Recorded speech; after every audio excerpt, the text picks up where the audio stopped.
আমরা কেন কর দিব? যেটার আমরা বাইরে থেকে আসার সময় একবার কর নিচ্ছি, আমরা প্রতি বছর রোড ট্যাক্স দিচ্ছি, বাইক রেজিস্ট্রেশনের নামে আমরা সরকারকে বিভিন্ন শুরুতেই টাকা দিচ্ছি, এবং নেম ট্রান্সফার সহ ড্রাইভিং লাইসেন্স সহ বিভিন্ন সময় আমরা সরকারকে এই বাইক চালাতে হলে কিন্তু আমরা টাকা দিয়ে আসতেছি।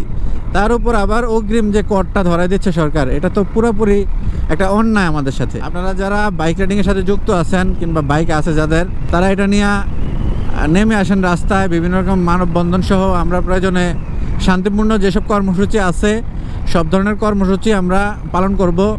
আমরা আমাদের যে দেশ নেতা যিনি আছে তাকে আমাদেরকে বুঝাইতে হবে যে এটা আমাদের কোনো বিলাসবহুল পণ্য না, এটা আমাদের দৈনন্দিন ব্যবহারের একটা জিনিস, যার মাধ্যমে আমরা আমাদের লাইফটাকে একটু সহজ করে তুলি।